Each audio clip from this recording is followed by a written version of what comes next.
All right, so let's talk about water. Water in the atmosphere, of course, begins with evaporated water and water vapor floating around. It condenses to form clouds, it precipitates. We'll talk about that. And of course, clouds are not the only thing that condensation produces, it also produces fog and dew, which is basically condensation on the surface. So let's talk water today. We'll begin with the water cycle. We begin with the water cycle because really, ultimately, that's where everything begins. Remember, the sun is, of course, the main driver of all energy in our atmosphere, and liquid water is abundant on our surface, and so it absorbs that solar radiation. When it does, it evaporates or it changes into water vapor and goes into the atmosphere. In fact, the whole process of evaporation, I wanted to talk about that for a second. Evaporation, in order for a liquid water molecule to evaporate, it's got to absorb energy. And so when it absorbs energy, it absorbs heat energy from the surrounding atmosphere, that actually cools the surrounding atmosphere.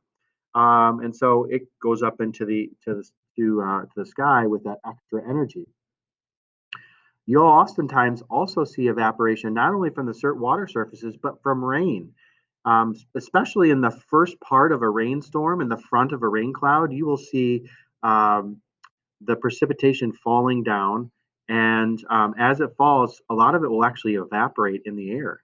So, falling precipitation, the little water droplets evaporate in the air. They absorb then heat energy from the surrounding atmosphere and go turn back into water vapor. What that does is it actually creates more cool air in the front of the storm. And so, if you've ever felt like a gush of cold air right before a summer thunderstorm or a thunderstorm in the spring, that is actually you're feeling the cooled air from the evaporation in the front of the rainstorm. So it's very interesting that happens too. Of course, water vapor that's higher in the atmosphere has a tendency to condense, and this is because the air starts to cool, the air starts to expand and cool, and so condensation occurs. And of course, the water vapor molecules have to cling on to something, some solid particle, in order to condense. And so they'll condense on little particulates like pollen grains and little microorganisms and you know, dust, minerals from the soil, and ash from fires, things like that. All those particulates, that's where condensation takes place. Little droplets then form in the sky. Of course, we call those clouds. And the interesting thing about condensation is that when water vapor molecules condense, they actually release that heat energy that they picked up when they evaporated. So condensation will actually warm the surrounding atmosphere. This is important because this process of condensation actually helps create what we call the updraft of a thunderstorm. We'll learn also that evaporation I talked about at the beginning uh, of the storm, that actually causes downdrafts and helps cause stronger downdrafts. So just wanted to highlight those a little bit more than we usually do. One other process that's really active in our atmosphere is called deposition. And this is where, in the high atmosphere, water vapor will actually just skip the whole condensation process and go right into a solid. And so it'll turn into to solid mineral particles. Or sorry, solid water vapor will turn into solid ice particles. And so you'll actually have crystals of ice forming in the upper atmosphere. A lot of those clouds that we see up in the upper parts of the atmosphere are actually ice crystals. And this is due to the process of deposition. Now, of course, when those ice crystals fall, it starts to fall from the cloud. They get heavy enough, they start to fall from the cloud, and then they melt on the way down. They pass through air that's warmer, so they melt on the way down. And so when they hit the ground, they're just little cold water droplets. So this happens a lot in the springtime, especially. A lot of our springtime thunderstorms actually start as snow in the upper atmosphere and eventually kind of melt as they on the way down and form little cold rain droplets. So deposition is another one. It's just like water vapor skipping condensation and going right to a solid. Okay, so three important processes in the water cycle that have an effect on our weather and our atmosphere. And this graphic kind of shows how Heat is either absorbed or released as water, liquid water, and water vapor and on solid water change from states. So when water vapor goes to solid in deposition in the clouds or goes to liquid water in the clouds to form cloud droplets, um, it releases heat. Okay. Likewise, when ice in the clouds form, okay, I'm sorry, when ice melts or when liquid water can evaporates, it absorbs heat from the surrounding atmosphere, cooling the surrounding atmosphere. Okay, so that's called latent heat. The actual release or absorption of a heat energy due to water changing its phases. That's called latent heat. And water's got a lot of it actually. Water takes a lot of absorbs a lot of solar radiation before it actually evaporates. All right, so you might be thinking, wow, this is technical sciencey stuff. Let's break it down for you for a second. Basically, excuse me, water vapor helps, when it condenses, it helps produce clouds. It also, water vapor turning into clouds releases heat, which creates updrafts. When rain falls, precipitation happens, and some of that rain evaporates, causing cooling, which causes helps to cause downdrafts in thunderstorms. So we'll get more into that next time when we talk about thunderstorms. Okay, let's talk uh, water vapor in the atmosphere. We measure that, what we call humidity. That's the word we use for it. Humidity is the measure of the amount of water vapor in the air. Of course, air molecules are mostly nitrogen. There's some oxygen floating around out there. And they're, because of the amount of nitrogen and oxygen in their atmosphere and the gravity pulling down, there's only a certain amount of space for water. And so air at a certain temperature, at certain temperatures, can only hold so much water. As it turns out, actually, as air warms up, it the molecules spread out, and there's actually a little bit more room for water vapor molecules. And then when air cools down, the air molecules kind of come a little bit closer, so there's not as much room for water vapor molecules. But the atmosphere can hold anything from like 0 to 4% water vapor in between the nitrogens and the oxygens floating around in there. When the air is kind of filled with as much water vapor as it can take, we call that saturated.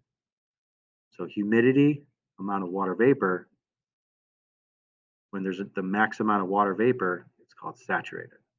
Okay. Saturated air has what we call 100% relative humidity. And the term relative humidity, you hear that maybe in the weather or on the news, that is the percent of saturation, meaning the actual amount of water in the air versus how much the water the air can hold. Like, is the air at certain temperatures has a certain capacity for water. Is that all the way filled with water? That would be 100% relative humidity or completely saturated. Or maybe it's like 10% relative humidity. Only about 10% of the water molecules that can fit in the air are in there. You can see my picture on the bottom here. 95% relative humidity means like 90% of the spaces that are available for water vapor are taken up with water vapor.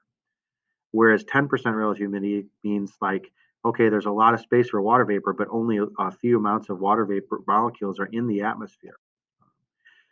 Now, again, this is at a temperature. As you increase the temperature, the nitrogens and oxygens space out and allow more water vapor in the atmosphere. So that's kind of an interesting point. Here's a little graphic describing that point. So if the temperature of the air increases, the relative humidity changes. So let's say we have a parcel of air, like a cloud, like a pocket of air, and all the water vapor that can fit in that pocket of air. Let's say it's over Geneva. There's a dome of air over Geneva. And oops, just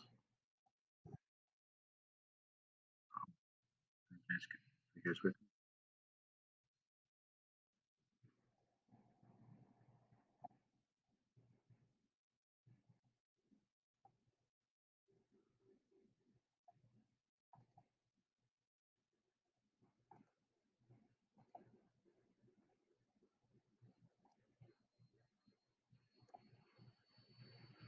okay, my computer just freaked out on me. Are you guys still with me?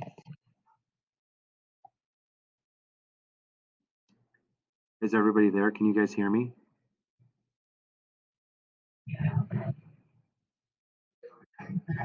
Okay, okay, very good. All right. Um, all right, sorry, my computer did some freaky stuff. So, okay, we're back in action. Let's try this again. Are there any questions so far, by the way? Does anybody have any questions about water vapor or this idea of humidity? It's just the amount of water vapor molecules that can fit in the air, right, in between all those nitrogens and oxygens. All right, so if the temperature of the air increases, the relative humidity changes.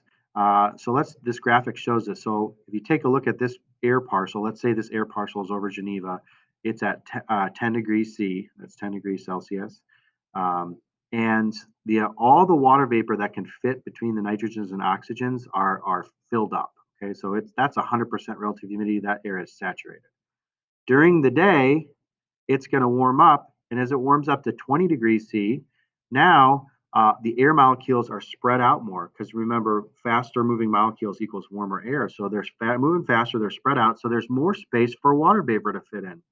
And so the same amount of water vapor is in the air, but because the air warmed up, there's more space. So now the relative humidity is only 50%. The amount of um, water vapor molecules that are in the atmosphere are only filling up about half of what they could actually fit in there. So thanks, warming up temperature, we get made more room for water vapor. And if we warm that temperature up another 10 degrees C, there's even more space in between the grains because the grains are moving way faster. So there's more water vapor can fit in there now. And so the relative humidity goes down to almost 25%. So as you can see, the temperature of the air as it increases or as it decreases changes the relative humidity. So a lot of times in the morning, the relative humidity is pretty high because the temperature is pretty cool, right? The air molecules are condensed, they're close together, it can't fit as many air molecules. And as the day warms up, the relative humidity typically goes down in a parcel of air because of this, right? But when you're in the morning time, if we did this in reverse, let's say like we're 30 degrees C in the afternoon, and then we cool down to 20 degrees C in the evening and 10 degrees C overnight, the pocket of air has less and less room as it cools down for water vapor to fit in. And so, if you started in the afternoon with a relative humidity of 25%, as you cool down over the evening to 50%, and then into the night at 10 degrees C, now you're going from 25% relative humidity to 50% relative humidity to 100% relative humidity. And when a 100% relative humidity happens, the water can't fit in the air. So it's got to do something. What it does is condenses onto cool objects around. It picks the cool objects because as the water vapor molecules floating around, they hit cool objects. The heat is basically drained out of them. So the heat energy drains out, and the water changes from that energetic water vapor molecule to a chill liquid water molecule. And that chill liquid water molecule sitting on a cool surface, we call it dew. All right. So as you decrease the temperature of an air parcel, if you decrease the air parcel temperature so that relative humidity becomes 100% and the air becomes saturated, we call that the dew point temperature. Because if the air starts to cool more, the water vapor's got to get out of there. It's got to cling onto something, so it forms dew. So this is dew point. So when you might hear about instead of relative humidity in the weather report, you might hear dew point temperature. Dew point temperature is just the temperature at which air cools down to start forming dew. Um, the temperature at which it takes the air to cool off so that it starts to basically squeeze water molecules out of it. Water vapor molecules are still evaporating and condensing and evaporating and condensing, but when there's less space in the air, you can't fit it, so it starts to dew out on other things, right? This is the dew point temperature. Uh, so this whole process happens nightly and daily, right? The air warms up and the relative humidity goes down. The air cools down, the relative humidity goes up. Sometimes if we got enough water vapor in there, dew will form. Okay? And dew along the ground, of course, we know of as dew. Dew just above the ground, we call fog. It's the same, it happens the same way. If you've got air parcel just above the surface and it cools down to its dew point temperature, condensation starts to form on the little droplets that are near the surface. So if your air parcel nearest the surface cools down past its dew point temperature, dew starts to form on the ground, but dew will also form if the temperature cools fast enough and the air is humid enough, dew will actually start to form on the little particulates that are floating around in the atmosphere just above the surface. And this is how fog forms. Basically, fog is just dew just above the surface on the particulates. Fog is also just a cloud near the surface. And incidentally, fog, the definition of fog is if you can see less than a kilometer, then they say there's fog, right? If your visibility is less than a kilometer, then the weather people will say that we have fog. Okay, so it reduces visibility because all the water vapor molecules have condensed. You got little water droplets everywhere, and it's scattering the light, causing light not to go very far. Okay, this is fog. Water vapor, when water vapor near the surface condenses onto those solid particulates, fog is created. The little solid tiny particles, we call them condensation nuclei. Condensation nuclei. Why? Because water has condensed onto them and they're the nucleus of the condensation. They're the center of the condensation. We call them condensation nuclei. Mineral dust, salt, volcanic ash, combustion products like, when we drive our cars and the exhaust comes out, chemical reactions, etc. These are all candidates for condensation to take place above the ground and in the sky. These are called condensation nuclei. Okay. Here's a picture of a salt crystal. Salt crystals are interesting because when they're floating around in the atmosphere, little tiny salt particles, water starts to cling onto them. And here's the water molecules. They look like little Mickey Mouse molecules. They're positive on one side and negative on the other side. And so they actually cling onto stuff pretty good.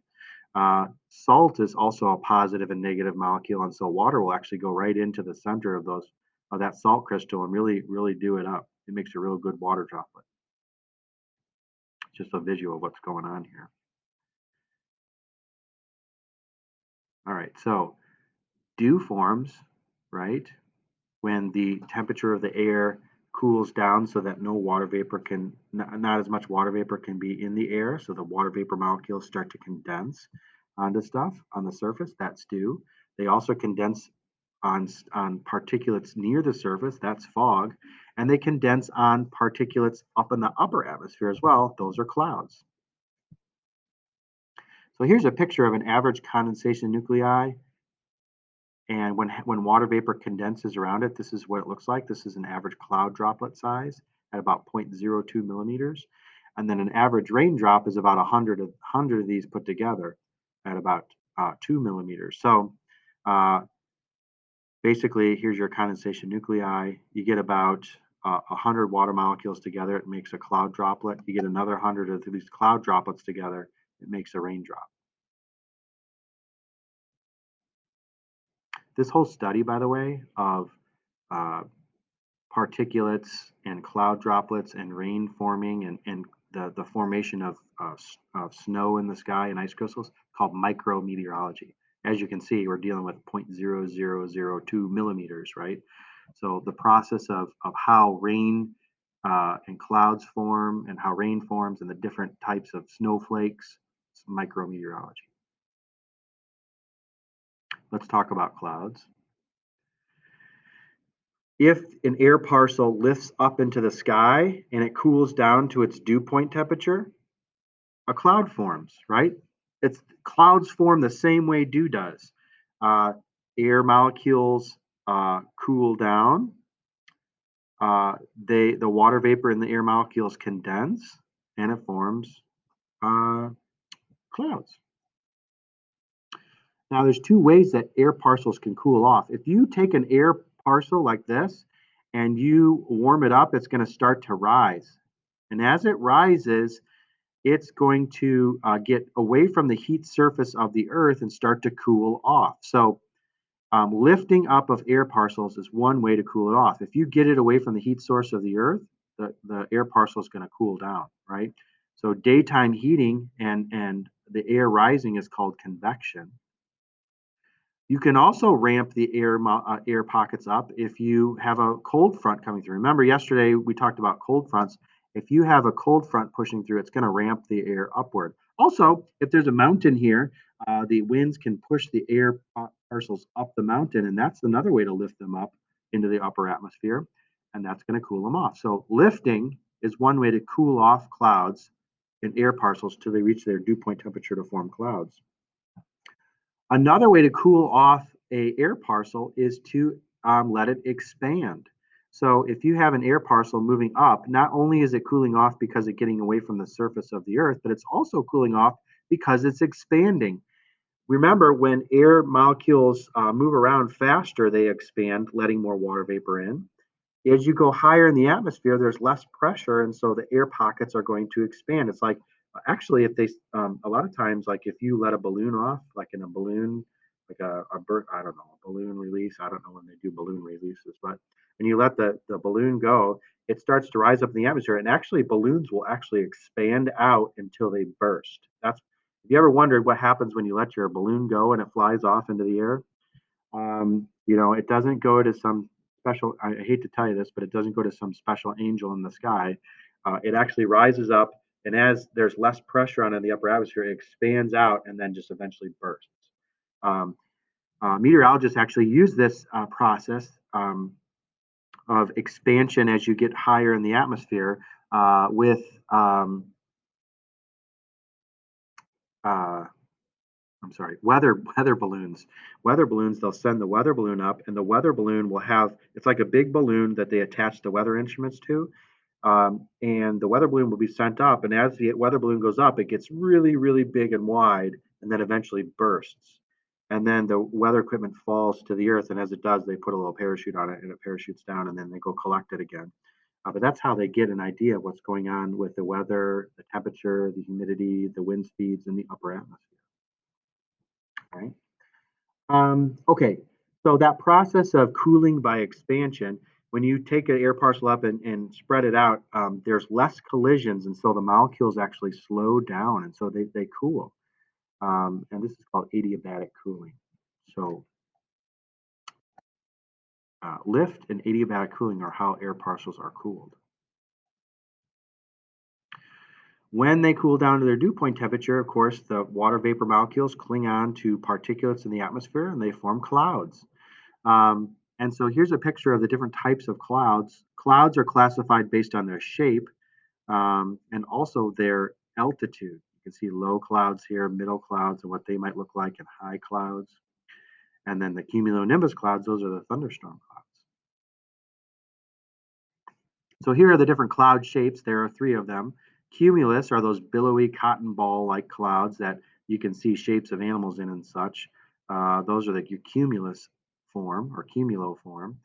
Stratoform clouds are sheet-like and gray sky clouds. So when you kind of think about gray skies, you're probably looking at some form of stratoform cloud. And then cirrus are the feathery, curly, wispy ice crystal clouds. In fact, the word cirrus in Latin it means like horsehair or hair-like. So these wispy clouds in the high atmosphere, these are cirrus clouds. And again, these different types of clouds come with different kinds of water vapor and different kinds of fronts. The cloud altitude groups are, and I should have put this in reverse, but they are cirro, which are the high clouds, and they're higher in the atmosphere. You can see cirrocumulus, cirrostratus, cirrus up here. Alto are the ones they call the mid-altitude clouds from like 2 to 6 kilometers up, and altostratus, altocumulus. Again, the height of the cloud and the form of the cloud are kind of mixed together here to name the cloud. And then there's no prefix for the lower clouds, are just cumulus or stratus. Typically, cirrus only form in the high altitude, so cirrus. Right. And then there's two others here, nimbostratus and cumulonimbus. Those are actually clouds with rain. So the word nimbus means rain. And so nimbostratus would be your steady rain clouds, your flat-lying rain clouds, and cumulonimbus would be your tall thunderstorm clouds. Cumulonimbus are kind of like monsters. they start in the lower atmosphere, like maybe a kilometer up, and they go all the way up to 6 kilometers, so 5 kilometer tall cloud. And that, of course, occurs because lots of water vapor is being lifted and condensed. And when it condenses, it releases heat to lift up more, which condenses and releases more heat, which rises up more, which condenses more heat. And it's just a process that builds on itself. All you need is a lot of water vapor and a lot of lift, either from we talked about lifting mechanisms last time, daytime heating, going up a mountainside, uh, fronts coming through, but that lifts these air parcels up to create these nice tall clouds, as long as you got lots of warm, moist air to feed it. We get that warm, moist air from the Gulf of Mexico, and we get our cold fronts from Canada. All right, so lastly today, precipitation.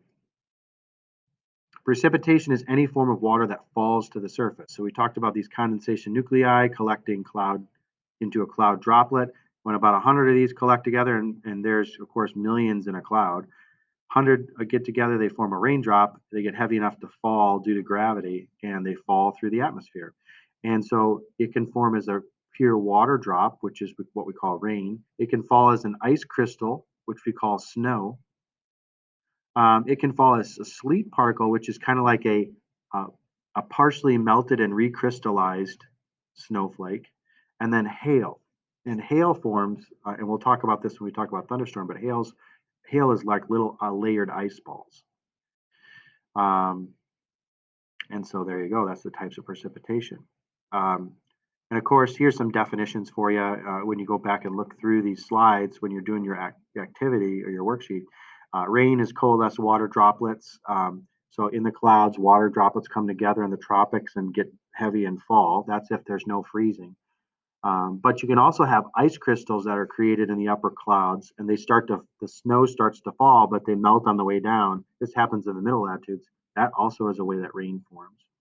And if you got rain falling as water, and then there's a pocket of air, like say, you know, uh, you know, I don't know, 100 to 1,000 meters high, the rain falls through the pocket of air. It gets really, really cold. The water gets really, really cold, and then when it hits the surface, it freezes immediately. This is called freezing rain. It's a special kind of rain. It's a type of rain. So rain it's not one of the official types of precipitation. It's just like a subtype. But basically, it coats the ground with ice. We had this happen this past winter. The rain kind of fell, and it turned immediately into ice and formed these beautiful. Um, well, it formed freezing rain, but we also had I guess what I'm thinking about that happened this winter was like a frost. A frost formed on all the trees and made beautiful white trees and so forth. That's for a different discussion. But when the rain falls through the atmosphere, passes through a cold air pocket and freezes, melts again, and then refreezes before it gets to the surface. We call this sleet. So snow falls, it melts and kind of partially melts and then refreezes. That's called sleet. So it's just kind of like nasty, icy particles, basically. That's sleet. Sometimes it's mixed with rain. And then snow is just where the ice crystals form in the cloud and they fall and they don't melt at all on the way down. They stay frozen all the way, and we see the beautiful ice crystals that formed in the upper atmosphere. And again, we'll talk about hail when we talk about thunderstorms. Layered ice balls. Rain starts to fall, the updraft kicks it back up into the upper atmosphere. It freezes, starts to fall again. The updraft kicks it back up and refreezes another layer. And so it's a thunderstorm process, this hail business. One last look here, and that is that where is the precipitation in the U.S.? Well, you can see this is a total precipitation in the U.S. annually. You can see, of course, in the south, the southeast, and Florida, lots of rain. We have a moderate amount here in Illinois and across the Midwest. And then as you get further out west, it gets drier. You can see that the west is typically more dry. You can see little pockets of rain here, and this is because of mountain fronts. You've got mountains here in northern Idaho, and then you've got mountains that go along the western part of Wyoming, and then another set of mountains as you go through the Rockies. So lots of rain there. And then, of course, along the coastlines here, the northwest coastline gets a lot of rain. Actually, the most rain and the most rainy days occur in up here in Washington and Oregon. That moist air from the Pacific constantly feeds steady rain up there. Not so much big thunderstorms, but lots of steady rain. So that, ladies and gentlemen, is water. Water in the atmosphere is one of the main constituents of causing clouds and storms. The energy for water to get in the atmosphere is provided by the sun and solar radiation. And of course, air parcels moving up or being pushed up is all about circulation. And so, circulation and water are the foundation for severe weather. And we'll talk about severe weather next time. So, thank you for listening.